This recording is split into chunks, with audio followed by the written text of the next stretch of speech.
Olá, como estão? Espero que bem. Bom, hoje eu vou começar uma playlist nova, chamada Escolas, ou Escolarização, ou o mito sobre as escolas e a escolarização. Ainda vou ver qual o nome melhor para colocar nessa playlist. Mas o foco agora vão ser as escolas. A crítica delas, fundamentalmente, vai ser no apoio que dão a medicalização infantil e de adolescentes. Então, na verdade, essa playlist vai ser um subgrupo, né, da playlist das dragas de antipsiquiatria e também da playlist antipsiquiatria que eu já tenho no canal. Mas essa playlist sobre escolas também vai ter uma vida própria. Então, por isso que ela vai ter uma playlist separada. Então, eu vou começar a falar hoje, de forma mais geral, sobre o mito da escola. Às vezes eu me considero um caçador de mitos, como aquele programa que tem na televisão.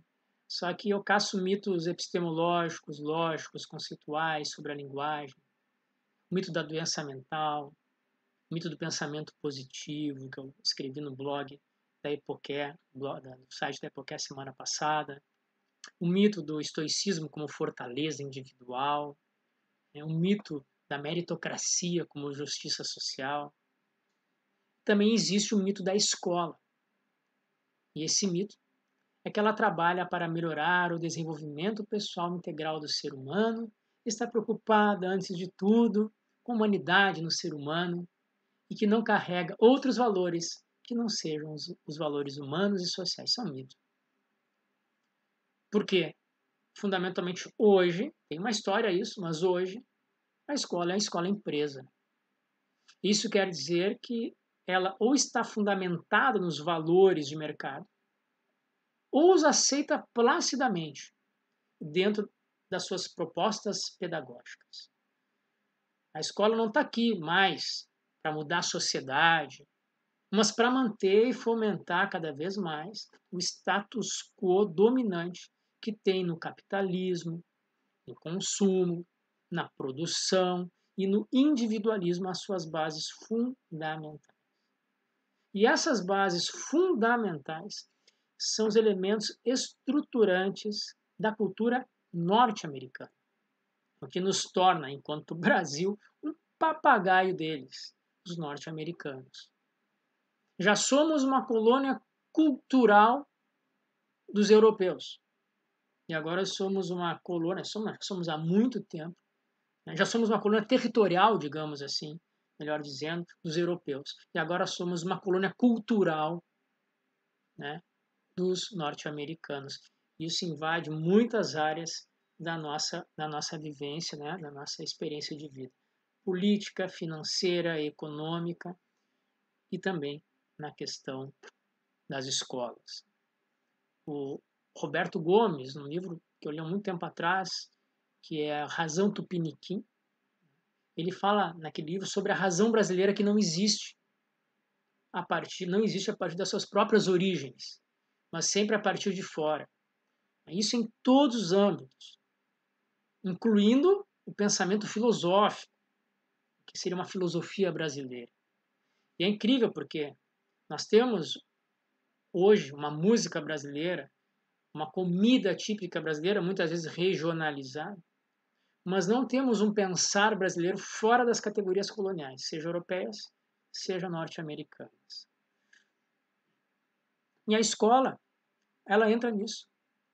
Embora tenhamos pensadores brasileiros sobre educação, como Anísio da Silveira, Anísio Teixeira, Newton Santos, Paulo Freire da Ribeiro, Paulo Ferreira e outros, as nossas escolas seguem os valores fundamentais do mercado, do consumo, da produção e do individualismo. Tudo isso, elementos fundamentais da cultura norte-americana. Embora as propagandas das escolas sejam justamente o contrário disso e proclamem enganosamente os valores humanos qual humanos. O convívio em comunidade, sustentabilidade, o prazer e a felicidade de estar com as pessoas. Esse é um dos nós, né, desse mito escolar. A escolarização não quer dizer mais educação. nem uma educação sobre si mesmo, nem sobre como viver no mundo em sociedade e nem como lidar com os outros. Estar na escola não é garantia de que os jovens, crianças e adolescentes aprendam sobre isso. A escolarização não é necessariamente uma educação. E a minha crítica também à escola, fundamentalmente, vai ser porque, junto com a família, com os planos de saúde, com os médicos primários, hoje em dia nos postos de saúde, com a indústria farmacêutica, a escola é um dos maiores grupos de pressão para a medicalização.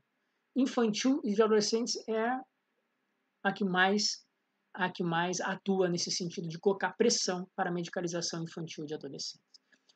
Já sabemos que o TDAH é um diagnóstico escolar, uma doença que não foi inventada pela escola, foi inventada por Leon Eisenberg, que já disse que era uma ficção que ele fez em função das suas ligações com a indústria farmacêutica, mas as escolas e o seu quadro diretivo, as suas coordenações, supervisões de professores e até alguns professores apoiam cegamente esses diagnósticos e utilizam quando as coisas não vão bem nas salas de aula ou no resultado, né, da produção que eles deveriam os alunos terem.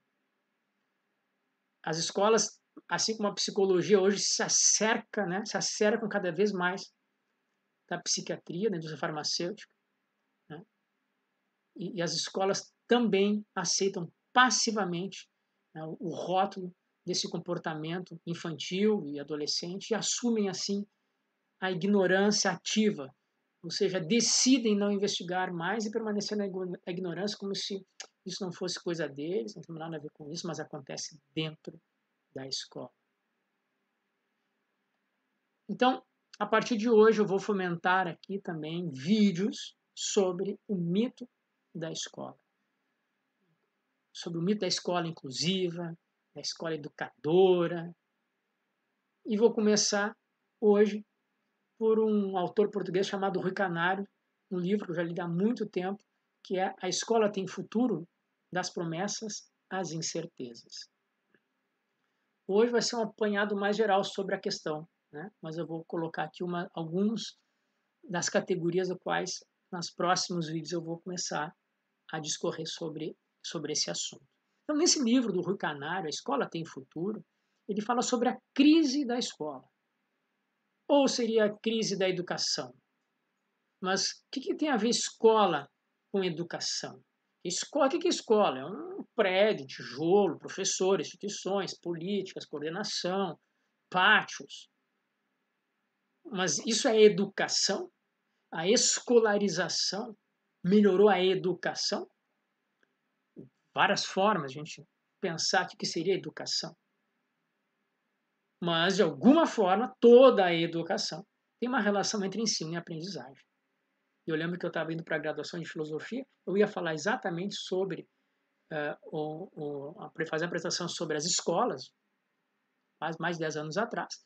E eu lembro que eu li no outdoor, que não lembro de qual era a empresa, mas estava escrito assim, que me chocou.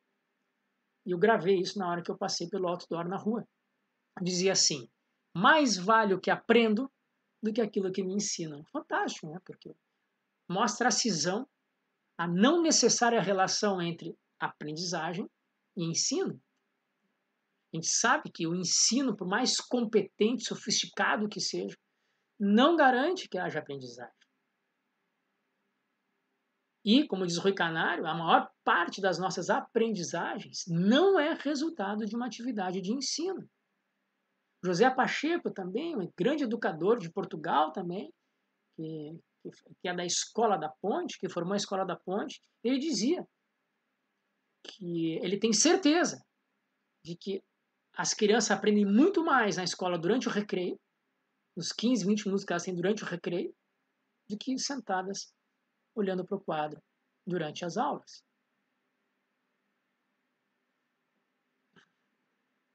Ivan Illich, que é um filósofo, teólogo, pensador austríaco, muito voltado para as questões sociais, escreveu um livro que eu vou trazer aqui outro dia, que é A Sociedade Sem Escolas.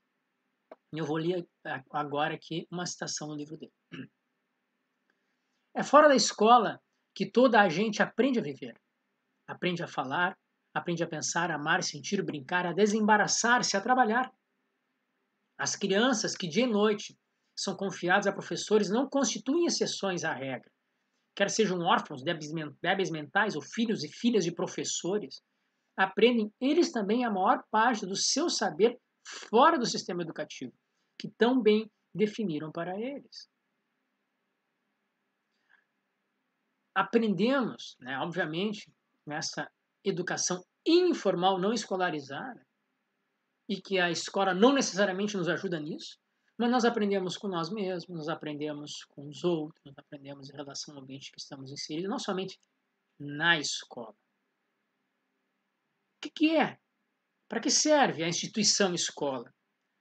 É necessário uma escola para que haja educação e aprendizagem? De onde surgiu esse fenômeno da escolarização? Claro que a partir de 1960, quando a escola de massa surge no mundo, né? Ou mais especificamente, né, nas Américas aqui do Sul, a escolarização era a salvação da pátria. Mas virou sala de aula ou jaula de aula? E qual o papel dos educadores nessa escolarização de massa, mas não educação de massa? Acho que também foi José Pacheco, um outro educador, que contou uma história que ele chegou numa cidadezinha muito longínqua, do interior do norte do Brasil, do nordeste do Brasil. E tinha uma menininha muito pequenininha, antes dos seus 10 anos, chegou correndo para ele, para receber na cidadezinha, porque viram que ele era forasteiro, de tão pequena que era a cidadezinha. E ele, como educador, perguntou: o que você aprendeu hoje, ou nessa semana? E a menina disse assim: aqui a gente não aprende nada, não aprende nada, não, senhor, porque aqui não tem escola. E ele ficou impressionado com a naturalização da escolarização. Já estava presente numa cidade do interior, longe dos centros urbanos. Então ele reuniu as pessoas que sabiam alguma coisa, uma fazer bolinho, outra fazer pastel, outra sabia como arar, outra sabia como consertar alguma coisa, de todas as idades, juntou embaixo de uma árvore, na sombra, no campo, e fez comunidades de aprendizagem. Então, nossos filhos, pensa bem, nossos filhos forçosamente, por lei, passam grande parte da sua infância e adolescência dentro de uma escola, que seria a parte mais importante do desenvolvimento educacional, moral, de valores, estão dentro de uma escola. São milhares de horas e dias dentro de uma escola, uma instituição educadora, entre aspas. Por que isso não se reflete em uma vida social melhor? Não melhor, muito melhor. Se a escola entregasse o que promete nas suas propagandas, inclusão, sustentabilidade, inteligências múltiplas, competências desenvolvidas, vida em sociedade, mais tolerância com as diferenças, porque ainda temos sociedades reacionárias, atrasadas moral e cognitivamente, divididas socialmente, desiguais, injustas, tanto com as minorias, como com qualquer um que seja diferente. Fukanaru diz assim, uma citação do livro dele: verifique-se que há um desequilíbrio acentuado entre o conhecimento científico e técnico que marca as nossas sociedades, por um lado, e a imaturidade social e política, por outro, expressa na incapacidade de controlar os efeitos indesejáveis do progresso. Mas para que então que as crianças e adolescentes passam milhares de horas na escola? O que é educação? Não sei como definir univocamente educação. Mas deveria ser, quem sabe, um processo de conhecer e intervir na realidade. E não somente em si mesmo, e no seu próprio mundo. Durante séculos, a aprendizagem estava inevitavelmente ligada à experiência manipulativa do mundo. Aliás, assim nasceu a filosofia grega. A partir do cotidiano e das questões mundanas é que se filosofou. A escolarização dividiu isso em algum momento da história e separou a aprendizagem de experiência. Eu, na minha época, eu conto, às vezes, nos dedos de uma mão, às vezes que eu fui num laboratório de ciências. Eu tinha aula de ciências com um livro na frente do quadro. Isso também aconteceu com a filosofia, né? Com a escolástica. Ela também separou a filosofia da cotidianidade. O Pierre Hadot, Exercícios Espirituais e Filosofia Antiga, um livro muito interessante dele, ele fala isso. Até vou ler aqui para vocês uma citação. Esse é um processo que não se deu só na educação, mas filosofia também, né? Vamos pensar que também é um processo educacional escolástico e também sofreu isso, que sofre as escolas, que sofreram as escolas normais também, né? Não as tão específicas. Diz Pierre Hadot, com a escolástica da Idade Média, teologia e filosofia distinguiram-se claramente. A teologia tomou consciência de sua autonomia como ciência suprema e a filosofia, esvaziada dos exercícios espirituais cotidianos, né, mundano, que desde então passaram a fazer parte da mística e da moral cristã, foi reduzida ao posto de serva da teologia, fornecendo material conceitual, portanto puramente teórico à teologia. E assim, infelizmente, a filosofia acadêmica mantém essa pegada de ser puramente conceitual e afastada do cotidiano até hoje. E as escolas e empresas, agora voltando às escolas, as escolas e empresas hoje, aliás, toda atividade humana hoje é empresa, né? Até o autônomo é empresário de si mesmo. As igrejas são igrejas, empresas. Tudo é empresa hoje. Então, as escolas e empresas hoje até que voltaram um pouco mais se ligando às atividades práticas. Muito pouco, mas se voltaram elas. Se a gente fosse fazer uma linha histórica muito resumida, muito reduzida da aprendizagem, a aprendizagem antes da educação, a aprendizagem ela era completamente ligada à experiência. Em algum momento da história, essa educação e aprendizagem ficou mais ligada ao desenvolvimento cognitivo e abstrato, sem a experiência, ou sem importar muito a experiência. Até onde eu saiba, a educação escolar foi assim. Ainda muito ligada ao abstrato e ao cognitivo. E depois, nas escolas de hoje, já na geração dos meus filhos, ela voltou a lidar com a experiência um pouco mais, não como antigamente, que era completamente ligado à experiência, mas ligado à experiência num certo sentido, preparando para a experiência futura, como reprodução do sistema capitalista e consumista. Porque, veja bem, meu filho hoje está no primeiro ano do ensino médio, uma escola humanista, preocupada com os valores sociais, com o humano. Ele saiu do 9º ano e passou para o primeiro ano do ensino médio. Ele tem 20 disciplinas semanais, ou mais, vamos deixar por 20 disciplinas semanais, de segunda a sexta-feira, de manhã, de tarde. O que vocês acham que ele faz no fim de semana? O que vocês acham que ele faz à noite? O que vocês acham que ele faz nas férias, no recesso escolar? Trabalho. Refazer o trabalho, refazer a recuperação. Claro que vai ficar recuperação. Quem é que vai dar conta de 20 disciplinas por semana? Por que uma escola coloca 20 disciplinas de aprendizado por semana para um adolescente? A cada trimestre faz provas infindáveis com 20 disciplinas. O que a escola está nos mostrando? Ela é uma escola empresa.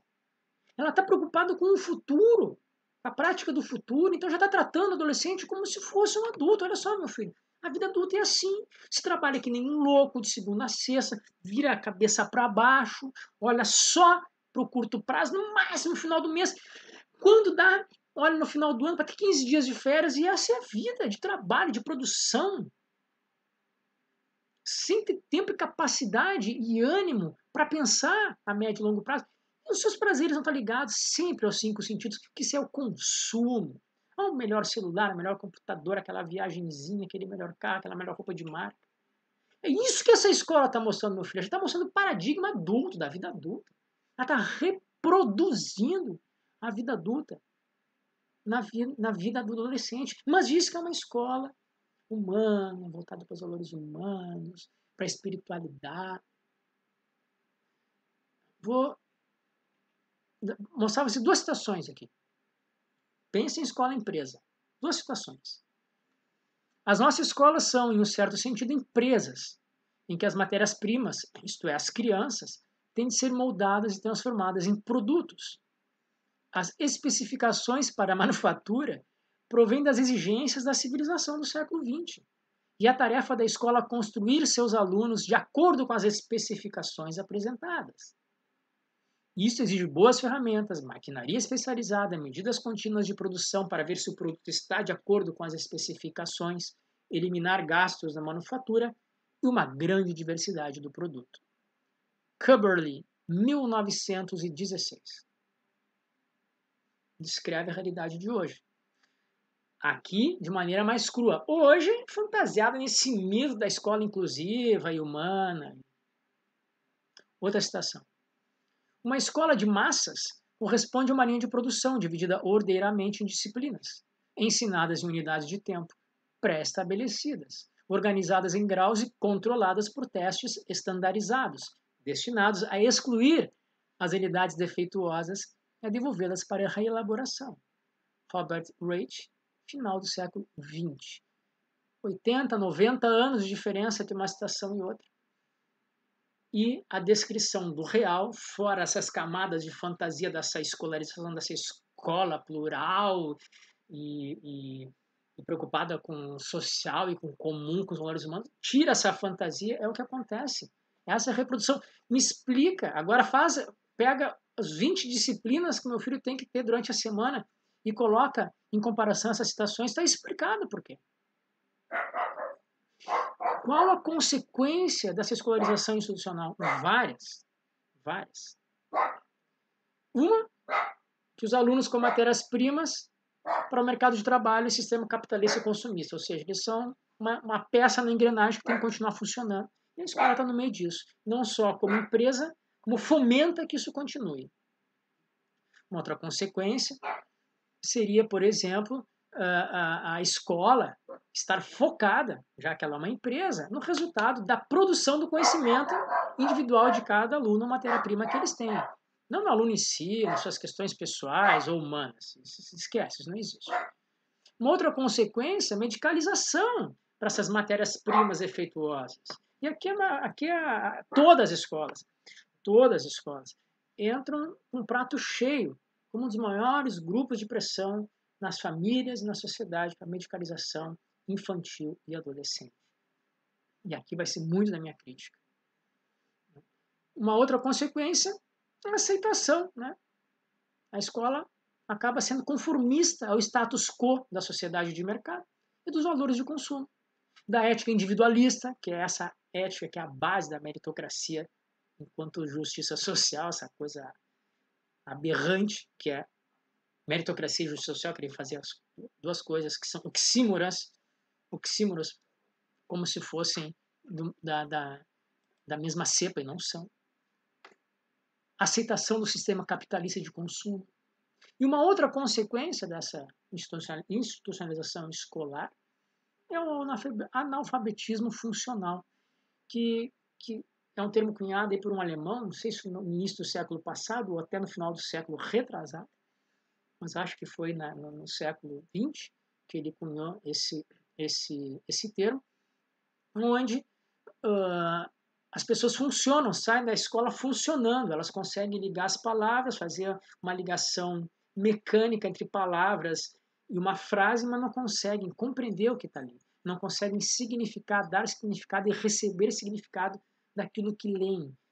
Elas só conseguem funcionar com aquilo, conseguem comprar no mercado, consegue botar combustível, consegue comprar no shopping, consegue consumir, consegue trabalhar, mas não consegue tirar dali um significado além do funcional. São pessoas mortas vivas, zumbis escolarizados. Eu não vou entrar especificamente nesse assunto, porque tem um canal muito bom sobre isso, que eu vou deixar depois na descrição, que trata especificamente sobre analfabetismo funcional. Mas eu, de alguma forma, vou mencionar e trazer algumas coisas sobre isso aqui também, que é uma das grandes consequências dessa escolarização institucional, dessa bagunça entre educação, aprendizagem, escola. Né? e ensino. São coisas diferentes, que podem ter ligações, mas não necessariamente escola com educação, escola com aprendizagem, escola com ensino. Bom, então, esse é o meu recado de hoje para essa nova playlist sobre o mito da escola ou da escolarização.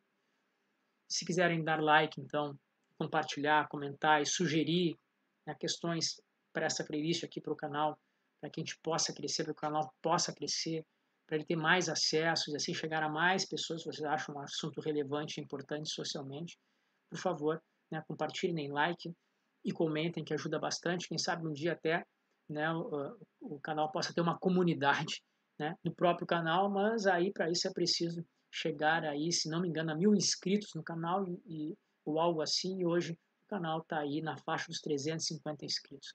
Nunca foi um objetivo meu, né, fazer uma comunidade, mas se é relevante e se isso ajudar as pessoas a colocarem um senso crítico em cima desses mitos sociais, espero que um dia o canal consiga ter sua própria comunidade e alcançar cada vez mais pessoas.